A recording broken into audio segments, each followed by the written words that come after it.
হলো ধোঁকা, আমার সন্তান আমার ধোঁকা। তাই তো নবী করিম সাল্লাল্লাহু আলাইহি ওয়াসাল্লাম বলেন, ও আমার উম্মতেরা, তুমি দুনিয়ার মধ্যে তিন শ্রেণীর মানুষের সঙ্গে তুমি বন্ধুত্ব করো, কিন্তু তার মধ্যে একটার সঙ্গে তোমার বন্ধুত্বটা কাজে লাগবে, বাকি দুই বন্ধুত্ব কাজে লাগবে না। কেমন জানি? এক নাম্বার ওই বন্ধু আমার জীবনে যাকে আমি জীবন দিয়ে মহব্বত করি, ভালোবাসি, যাকে ছাড়া আমি চলতে পারি না। ওই বন্ধু আমার ইন্তেকালের সাথে সাথে আমাকে ছেড়ে চলে যাবে, আমার মালিকানায় থাকবে না, আর আমি বলতে পারবো না। দুই নম্বর বন্ধু যে আমাকে কবর পর্যন্ত রেখে আসবে, কবরে আমাকে রেখে দিয়ে এসে তারা বিভিন্ন আরামায়েশের জীবন তারা যাপন করতে লাগবে। ও দোস্ত, তিন নম্বর আরেকটা বন্ধু যে আমাকে কবরে পর্যন্ত রাখবে, এতটুকু না, কবর অন্ধকারের মধ্যে আমার ঘরে আলো হয়ে থাকবে। শুধু তাই নয়, যখন ফেরেশতারা এসে আমাকে সওয়াল জবাব করবে, আমার সামনে ব্যারিকেড হয়ে দাঁড়াবে, আমার সামনে বাধা হয়ে দাঁড়াবে, আমার সামনে যত বিপদ আসবে সমস্ত বিপদকে মোকাবেলা করবে। শুধু তাই নয়, কবর জগতের পরে যখন আমি হাসর জগতে উপস্থিত হব, কিয়ামতের ময়দান করুণ এক পরিস্থিতি হবে। আল্লাহ কোরআনে কারীমের সূরা আবাসা খুলে দেখেন, আল্লাহ পাক রব্বুল আলামিন বলেন, ইয়াউমা ইয়াফিরুল মারউ মিন আখিহি ওয়া উম্মিহি ওয়া আবি ওয়া সাহিবাতিহি ওয়া বানি। আল্লাহ বলেন, বান্দা, কিয়ামতের ময়দানে তোমার যেই ভাইয়ের জন্য সারা জীবন তুমি উৎসর্গ করে দিয়েছো, তোমার ভাই তোমার কাছ থেকে পলায়ন করবে, তোমার ছেলে তোমার কাছ থেকে পলায়ন করবে, তোমার মেয়ে তোমার কাছ থেকে পলায়ন করবে, তোমার স্ত্রী তোমার কাছ থেকে পলায়ন করবে, তোমার বাবা তোমার কাছ থেকে পলায়ন করবে, তোমার মা তোমার কাছ থেকে পলায়ন করবে। কিয়ামতের ময়দানে একজন স্বামী একটা তার স্ত্রীর কাছে এসে বলবে, ওগো স্ত্রী, দুনিয়াতে তো তোমাকে বড় মোহব্বত করেছি, ভালোবেসেছি, তোমার জন্য আমি জীবনের সমস্ত চাওয়া তোমাকে পূর্ণ করে দিয়েছি, তোমার জন্য হাজারো কষ্ট আমি করেছি, যখন যা চেয়েছো আমি দেওয়ার তোমাকে ব্যবস্থা করে দিয়েছি, নিজে না খেয়ে তোমার জন্য এনেছি, নিজে না পরে তোমার জন্য ব্যবস্থা করেছি, এবং তোমার চাওয়া পূরণ করতে গিয়ে সুদ খেয়েছি, তোমার চাওয়া পূরণ করতে গিয়ে ঘুষ খেয়েছি, তোমার চাওয়া পূরণ করতে গিয়ে বিভিন্ন রকমের খারাপ কাজের মধ্যে পর্যন্ত অন্যায়ভাবে দুর্নীতি কাজের মধ্যে আমি লিপ্ত হয়েছি। ও আমার কলিজার বিবি, আমার বড় একটা নেকির বড় আজকে অভাব। একটা নেকি যদি আজকে আমার হয়, আমি জান্নাতের মধ্যে চলে যাই, আমার হিসাব কিতাবটা সহজ হয়ে যায়। তখন বিবি বলবে, আপনি কে? বলে, আমি তোমার স্বামী আব্দুর রহমান। কোন আব্দুর রহমান? তখন স্বামী বলবে, ওই যে আব্দুর রহমান, তোমার সঙ্গে আমার বিবাহ হয়েছে, আমাদের 4টা সন্তান। তখন স্ত্রী বলবে, না না না, ওই যে ভদ্রলোক, আপনাকে তো আমি চিনি না, জীবনে দেখেছি বলে মনে হয় না, আর দুনিয়াতে তো আমার বিয়েই হয় নাই, বাচ্চা কোত্থেকে আসলো? ও মুসলমান ভাইরারে আমার, এমনই ভাবে সন্তান যখন তার মায়ের কাছে এসে বলবে, মা একটা নেকি দাও না, সারা জীবন তো আমার জন্য অনেক কোরবানি করলা, মা জবাবে বলবে, বাসা আমার তো বিয়ে হয় নাই, তুই আবার পয়দা হলি কবে? ও মুসলমান, এমন এক হালত তৈরি হবে, এমন এক অবস্থা তৈরি হবে, যেই জায়গায় প্রত্যেকটা মানুষের একই অবস্থা হবে, ইয়া নাফসি ইয়া নাফসি, আমি শুধু নিজে বাঁচতে চাই, সারা দুনিয়া গোল্লায় যাক, কেউ কাউকে চিনবে না, কেউ কাউকে পরিচয় দিবে না, কেউ কাউকে সহযোগিতা করবে না।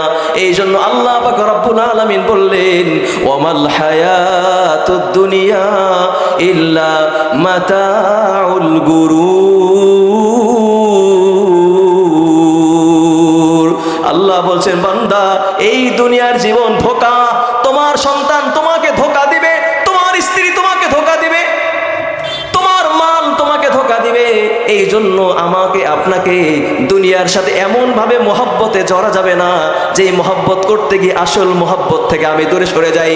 এই জন্য রাসূল বলছেন, তুমি দুনিয়ার মধ্যে 3 রকমের মহব্বত তুমি করো, তার মধ্যে 1 নম্বর মালের সাথে তোমার মহব্বত। এই মহব্বত তুমি করলা, মাল তোমাকে বন্ধু তোমার মনে হবে, তোমার আপন মনে হবে, হাজারো বিপদে মাল তোমাকে সহযোগিতা করবে, কিন্তু তোমার যখন মৃত্যু হয়ে যাবে, মৃত্যুবরণ করার সাথে সাথে এই মাল কিন্তু তোমার আর নাই।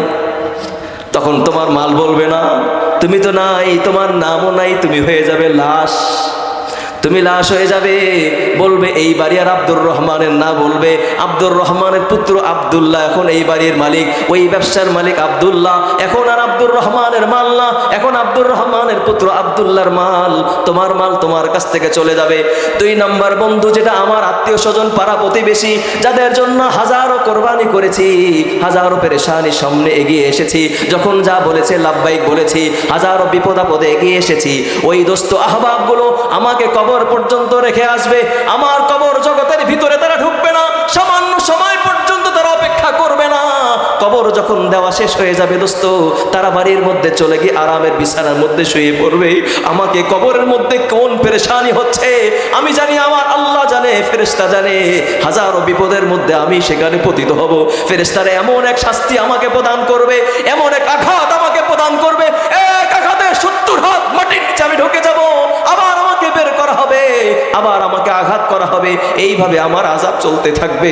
শুধু তাই নয়, আমি যদি প্রশ্নের উত্তরগুলো দিতে না পারি, এমন ভাবে 2 পাশ থেকে আমাকে মাটিগুলো চাপ দিবে, চাপের কারণে আমার হাড্ডিগুলো এক পাশ থেকে আরেক পাশে ঢুকে যাবে, আমার প্রত্যেকটা অঙ্গ প্রত্যঙ্গ দুমড়ে মুচড়ে শেষ হয়ে যাবে। ও দোস্ত, ওই সময় আমার ওই বন্ধু আমার সঙ্গে থাকবে, যেই বন্ধু হলো আমার জীবনের নেক আমল। এই জন্য দোস্ত, বন্ধু বানাও কাকে? নেক আমলকে, যেই বন্ধু তোমার হাজারো বিপদে তোমাকে ছেড়ে চলে যাবে না। এই জন্য বন্ধু বানাবো কাকে? আল্লাহর গোলামি, ইবাদত, বন্দেগী, এটাই আমার আসল বন্ধু।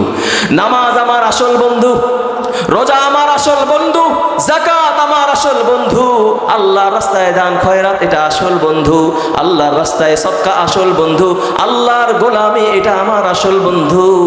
দুনিয়ার বন্ধু আমার কাজে আসতেও পারে, না আসতে পারে, কিন্তু ওই বন্ধু অবশ্যই আমার বিপদের মধ্যে কাজে আসবে।